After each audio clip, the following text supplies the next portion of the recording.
Now, amid galloping defections from the PDP to the APC and all the grim predictions about the imminent demise of the main opposition party, another deadly blow as former senator and media entrepreneur Ben Murray-Bruce switches allegiance. Mr. Murray-Bruce, of course, a key political figure and a once prominent voice in the PDP. His move to the APC dramatically weakens the opposition in Bayelsa state and diminishes its influence in the Niger Delta region and indeed across Nigeria. Citing President Tinubu's economic and security reforms as reasons for his departure, Mr. Murray-Bruce praised the administration's efforts to stabilize the economy and rebuild investor confidence. But even as the impact of his defection sears through opposition ranks, further pushing the PDP into the margins, a few hopeful voices continue to attempt to inspire resilience, warning that the APC is failing to heal Nigeria and is fracturing this country's democracy almost beyond repair, signaling a new world of political disorder. So if true, what does this disorder and this sense of democratic decline mean for Nigeria's future? Well, for more on this, I'm joined now in the studio by the media entrepreneur and former senator representing Bayelsa East, Ben Murray-Bruce. Mr. Murray-Bruce, thank you very much indeed for joining us. Thank you. Thank you. It's no longer a trickle, is it? Yeah. It's a veritable flood from the PDP to the APC, and you are one of those who's turned it into a flood. How has it come to this for you, who for decades was one of the most prominent voices in the PDP? What specific issues have driven you to abandon the party that nurtured you politically? I think it's about leadership. It's not the party. Forget about party. Parties are irrelevant. It's about the man at the top. President Tinubu has shown that he can lead Nigeria. He can fix the economy. He can put together a dream team. And what people complain about is they want immediate results. That's not going to happen. If you had surgery and you're in a hospital, you need time to recover. Nigeria is in very bad shape. We've been very badly led. When I was in the Senate, I raised it 1,000,000 times. When President Buhari wanted to borrow money, I voted against every single time they wanted to borrow money because I knew they couldn't service the debt. They didn't have the capacity. It got to a point where 97% of our earnings was used to service debt, and I think it's about 50%. If you don't have the talent at the top, why am I going to give you any money? You can't service the debt. It doesn't matter if what you want to use it for is productive. So I'm not driven by party politics. I'm driven by the individual who runs the country and the dream team that runs the economy. That's what drives me. I'm not in office. I'm not a senator. I'm not a governor. I'm not a Senate president. So it's not like if I support the center, I'm going to get a big check in my local government the next day. So I'm doing it for the right reasons. And I think people who switch parties, whatever position they take, they have to do it for the right reason, not because of some immediate gratification that may or may not come. Well, you touched on this briefly, but I mean, you were quite critical. You said it's not about party, it's about the person. But let's face it, it is about the party because the party is part of the train and the baggage. You were quite critical of the APC in the past. I mean, what made you change your mind? Because of the bad leadership. I voted against everything Buhari did in the Senate, and I'm proud of what I did. If I was in the Senate today, I'll vote for President Bola Tinubu's policies because it makes sense. See, look, every single president since I was a kid in this country I have known personally. So I'm not some guy who reads about them. From Gawan, with his vice president, Admiral Way, he used to be in the house all the time. He was like my uncle. All the way to the president. When Obasanjo was president, I lived with the president in the villa. I lived in House 8 for 4 years. So I've worked with President Bola Tinubu. I've worked with Obasanjo. I've worked with Goodluck Jonathan. I know all these guys. I know all of them. I know their capabilities. I know their capacity. Bola Tinubu is smart. Please understand.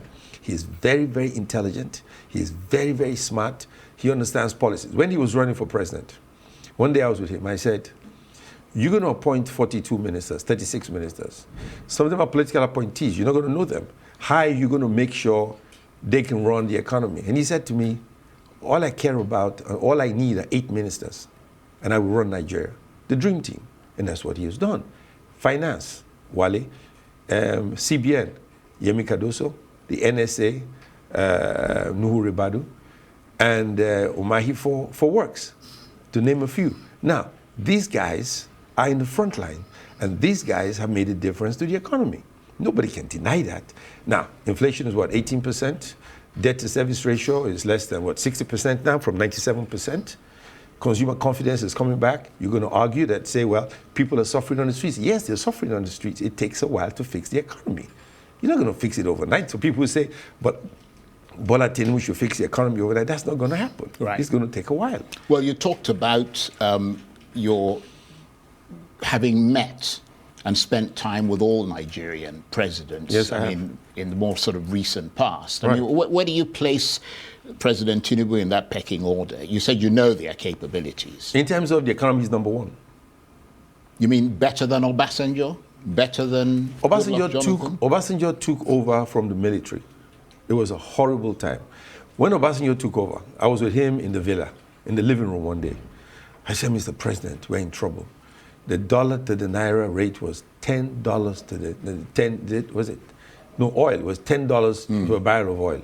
He said, Ben, don't worry, it'll get to 15. He said, it'll get to 15. He was talking of $15 a barrel.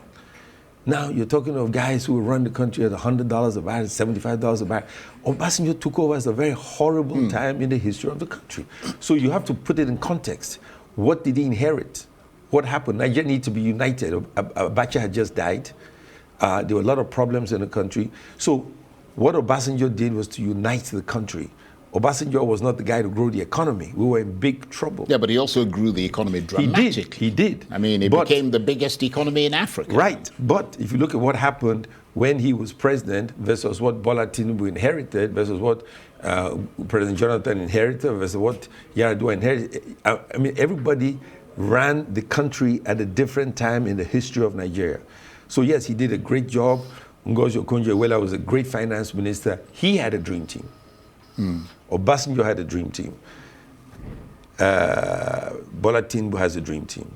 But Bola Tinubu took over from a very horrible time. Look, when Obasanjo took over, the naira to the dollar was what? Can you remember? I can't remember. I can't remember now. But it was terrible.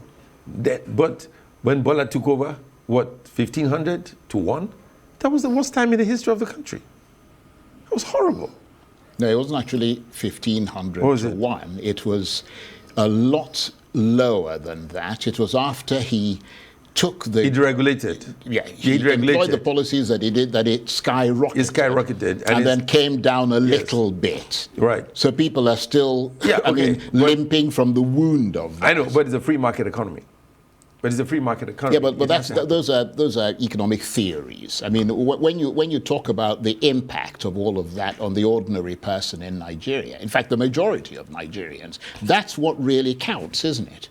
I mean, it doesn't matter what the figures look like on a computer screen. You're right, but it takes a while to fix the problem. I'm no economist. Right. Well, my background is not the economy. Right. Let me move away from that, because you must know that a lot of people will see your defection as opportunistic. I mean, you are said to be owing the Asset Management Corporation of Nigeria, or AMCON, about 10 billion naira. They've seized your Silverbird Entertainment Center in a bid to recover the money. So people in the PDP and beyond are already saying that this move to the APC is a survival move for you. How do you respond to that? That's a bunch of nonsense.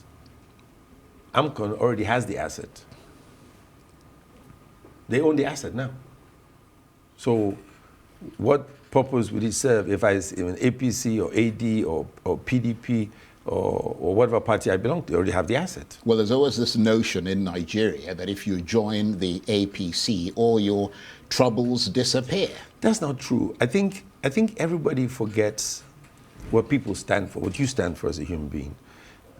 Bola Tinubu has been my friend for 40 years. Do I believe he's a great man and he can fix the economy? Yes, I do. Yeah, but that's all the more reason, if he's been your friend, that people think that if you affiliate yourself with him politically, Peter Obi, then perhaps your troubles will go away. Peter Obi is my personal friend. One day we were in London, we walked the streets of London, with one umbrella and did 30,000 steps, okay? Atiku Abubakar is my personal friend. President Obasanjo is my personal friend. In fact, the other day, I met the former IG who went on TV to announce that I should be arrested because I was thinking of attacking the force headquarters when we protested against how the police was behaving while we were on the floor of the Senate. I met him the other day and we became friends. So look, those things don't bother me. People say what they want to say. This is politics. Right, but I mean, did you get any assurances from the APC? Did you receive any guarantees or promises that have made the switch of allegiance worthwhile to you? First of all, I spoke to no one. No one. Last night... You didn't consult anybody? Nobody. Last night, at 2 o'clock in the morning, the APC chairman called me to congratulate me for joining APC. Hope Uzodinma, who I had not seen for 6 months, called me last night to congratulate me. You called me at 1 o'clock in the morning to start off this interview. And so many other people called. I don't consult people for decision I made. When I ran for governor in Bayelsa, I consulted no one. That was my decision. When I ran for the Senate, I consulted no one. That's my decision. I don't operate like a typical traditional politician. I do what I like to do. If it makes sense, then I do it. I support you, and I don't care who is against you. If I believe in you, I support you. If I don't believe in you, I'm a courageous guy. I will tell the world I don't like you. Therefore, I consulted no one, and if anybody says I consulted them, they are free to come here tomorrow morning on your program to tell me how and when I consulted them to join the APC. I consult no one. It's my decision. Beyond all that, I mean, how will you address public concerns, particularly in Bayelsa State, where you come from, and which you represented in the Senate under the PDP, about your loyalty and integrity? Because as I'm sure you know, defection can damage one's reputation, and many of those people voted for you as a PDP person. How do you plan to restore that trust? Charles, I'm not in office. I'm not a senator. I was in the 8th Senate. So I'm not in office. Yeah, but you're still a politician. Yeah, but I'm not in office. I'm not a minister. I'm not a senator. I'm not a governor. But you, I mean, as a senator, now former senator. I'm a former senator, yeah. I'm a businessman. You were elected on the PDP platform. Do you feel as a result of How do you feel when you divorce your 4th wife? Well, I haven't got a 4th wife, I'm afraid. Okay, but if you divorce your 3rd wife, how do you feel?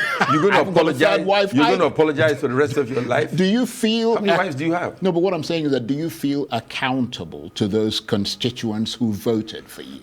I mean, no. I know you're no longer in office. No, I don't feel... I feel accountable to the people of Nigeria to make... If I'm considered one of the leaders, I feel accountable to the people of Nigeria to make the right decisions to help this country. Not just Bayelsa, north, south, east, west. I have an obligation as a prominent citizen of this country to tell the people that President Bola Tinubu is doing the right things to save this economy. And that's yeah, but you didn't have to join the APC to do that. I don't have to, but I did. I didn't have to join the PDP either. Yeah, but why did you join the APC? I could have been a pope. I could have joined. I like that. Yeah, it would have been interesting to see you as the Pope. Okay, I could have been the Pope. I could have been an astronaut. Yeah, but why did you? Been a race car why did you join the APC? Because I felt, as a person, that he'd done such a great job. I challenged him when he was running for office. I challenged him on the policies he would take. Yeah, but you could have supported him without being a member of the APC. I mean, Nyesom Wike is a member of the PDP. You were working for BBC. Why did you come to Lagos to work for Arise? You could have stayed in London. Well, I'm in Abuja, right? In Abuja, okay. Why did you could have stayed in London and work for BBC? You didn't have to go and work for Nduka. Well, because I feel a sense of commitment to Nigeria. I feel a sense and I like Nduka Obey. Yeah. I feel a sense of commitment to President Bola Tinubu, and I feel like, right. Look, let me give you... Fair enough. Let me give you an example. And this is what annoys me. There was a picture taken by Remi Tinubu and the president when he won. Everybody criticized why she should be by the president in the village. And I've been in that office a million times with several presidents. What upsets me then was she had been a senator for 12 years. She's probably the most qualified first lady this country has ever seen. And yet some clown criticizes her for standing by the president. She was a lawmaker. I was there for only 4 years.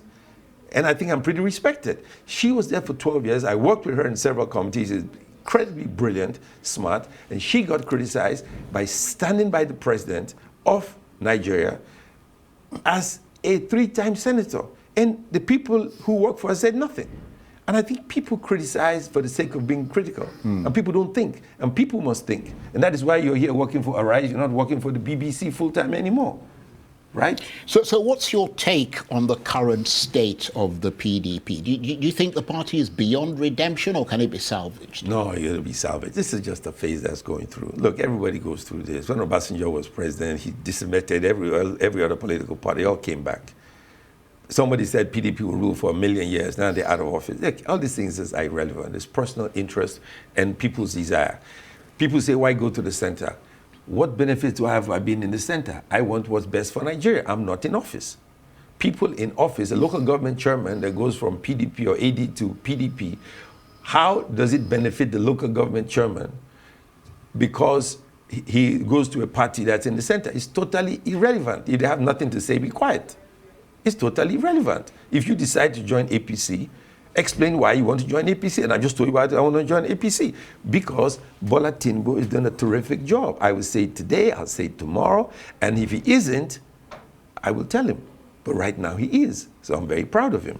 Right. As I said, I mean, that's not necessarily enough reason for you to leave your party. You can still say he's doing a good job. Are you speaking for me? Are you speaking? No, I'm not speaking for you. Yes, you are. I'm asking. You're speaking. You're saying to me, Charles. You're saying to me. I'm not. You're saying to me. You are not satisfied with the reason I have given you for joining the APC. I can say to you, I'm not satisfied with the reason you gave for marrying your fourth wife. Right. Okay. Well, what message do you have for your former PDP colleagues? If I decide to run, when I run, I will explain the benefit of a leader that has common sense, a leader that can change this country. We've had enough clowns ruling us at various levels. People called me the other day and said, oh, you're in the Senate, you're pushing the electric cars, green energy, whatever it is. And I said, I was pushing it because it made sense. On my last day when I was working, when you leave the Senate, you make a speech. My last speech in the Senate, I said, for the 9th Senate, I urge all senators to learn how to read. Because when you lead a country, you lead from the front. You talk about the future. We have to get rid of leaders who talk about the past. What does the past got to do with run the modern day economy? Bola has run the modern day economy, and we should be proud of him. Looking back, would you have done anything differently in your PDP political journey, or was this defection always part of the plan? In other words, at the back of your mind, if you felt unsatisfied with the PDP rather than staying there to fix the problem, or if you felt that the new president in a different party was doing a good job, rather than stand on the sidelines and applaud him, defection was the answer in both cases. It seems that you are obsessed with speaking for me. No, I'm not speaking for, I'm asking you a question. You want to speak for me? No, I am asking you a question so you can answer My it. thought process is this. When I'm in a position, when I'm in power, when I'm in a fight, I fight for the just cause for my people. If it can be fixed, I'll fix it. If it can't be fixed, I'll fight you. And if I find out that I can't win the fight, I'll abandon you. Okay? When I was on the floor of the Senate, I believed in my cause. I believed in what I was fighting for. What was your cause? I believed in green energy. I believed in full employment. I believe in stabilization of the currency. I believed that there should be, we should get rid of this illegal mining of oil in the Niger Delta. I believed in deregulation. All the policies that President Tinubu is embarking on, everything I did on the floor of the Senate is exactly what he's doing as president. No difference. So he ticks all the boxes for you. He ticks all the boxes. So, right. So he ticks all the boxes. And I said, well, this guy is doing exactly the things I talked about. And those of you who've been to President Tinubu, and I say this a million times, he reads. He's a smart guy. You go to his office in Bodilon, there's a library, books behind him, and he reads. If a commissioner sends a document for him to sign, he reads. He doesn't just take the book, he reads. And because he's smart as a person, I believe in what he's doing. And he ticks the boxes, and he has the right policies to fix Nigeria's problem. And I'm sorry for those at home now, and I'm speaking to you directly, it's not going to happen overnight. It's going to take a while. It's a painful process. I am not the Minister of Information. I'm not speaking on their behalf, but I'm explaining this is going to take a while to be fixed. Some people are warning that these mass defections to the APC, including yours, of course, are fracturing this country's democracy almost beyond repair, signaling a new world of political disorder where there is no opposition. Do you agree? If so, what does this disorder and this sense of democratic decline mean for Nigeria's It's future? not a democratic decline, it's a process. Look, somebody will show up somewhere, disagree with the president's policies, set up another party, create some alignment, and create an incredible force. Yeah, but you're weakening the opposition. I mean, this gale of defections, to use a cliche, is weakening the opposition because the main opposition party is the PDP, and this all these defections are whittling its influence down. There will be, look, things get destroyed for others to show up. There will be other parties. It may not be called the PDP, but there will be opposition. In other words, it's a dialectical process. Yes, there'll be other politics. So what? So PDP dies, so it dies. Somebody is going to show up. Somebody will show up for sure. There will be opposition. There will be election. There are people who will challenge the president. And it's going to be a tough election. It's going to be very tough. Don't think because PDP is half dead means the democratic process is dead. I think it feels that way. People think that way. But somebody will emerge, a leader will show up, and there will be tough opposition. Peter Obi is not dead. Kwankwaso is not dead. Atiku is not dead. So there will be opposition. But by your own sort of rationale and your own assessments, you would like it if Peter Obi and Atiku and all these people joined the APC and sort of I never said that. Began supporting President Tinubu. No, I never said that. I'm not campaigning for them to join the APC. I like Peter. He's my friend. I like what he's doing. He will never join the APC. He will run a presidential campaign. Atiku will run a presidential campaign, and that's democracy. So you believe that it's important for that democracy that you talk about that there is a viable opposition? Definitely. I want a viable opposition. I am supporting President Tinubu because I truly believe he's the best candidate at this time to lead this country with a mess created by his predecessor. That is my personal His predecessor from the same APC party. So wait. I support the individual, not the party. If his predecessor was in office, there's no way in the world I would have joined the party. Impossible. Bola Tinubu is the reason I'm joining the party. His predecessor, I will never join the party. Impossible. What would be the logic? Well, I don't know. What would be the logic? I mean, Zero. you're the one None. I voted against all his policies, so I could have joined the party. Right. Then I'd be a bloody traitor. So what now, Senator Ben Murray Bruce, for your political future? Are you looking to run for office under the APC banner? If so, what makes you think you actually have a chance? First of all, I've not thought about that. All I think about is the country right now. I've not thought about me running for office. It didn't cross my mind. Like I said, when I joined the APC and I left PDP, it was my decision and my decision alone. I consulted no one. If and when that comes, I'll let you know. Right now, that's not what I've been thinking about. All I think about now is the country. Because the country works, I work. Right. So what now for your political future? I'm not thinking about that. I'm thinking about the country first. I got a business. I have a business in Ghana. I have a business in Los Angeles. I have a business in Lagos. I have a business in about 6 different states in the country. I'm a busy guy. I've got lots of stuff that I'm doing. And I got to fix those things. I want to make movies, and I want to enjoy my life.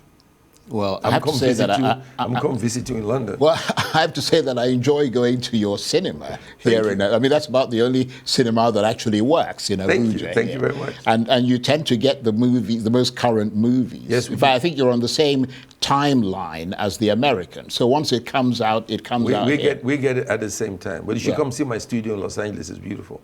Well, one of these days, I shall trundle in. Try. You'll be my guest. In the meantime, I want to thank you very much indeed for coming in. Ben Murray Bruce is a media entrepreneur and former senator representing Bayelsa East. Thank you. There's something I want to say. Yeah, of course. There's something that made a big difference in my mind about President Tinubu. When he was governor, He was trying to reclaim the Atlantic Ocean with Ronald Shuguri, which is now Eco-Atlantic. And I was mediating between the federal government and Lagos State. Ogunlewe was the Minister of Works from Lagos, working for Obasanjo, and there was a dispute. They wouldn't give Lagos the right to claim the land that is now Eco-Atlantic.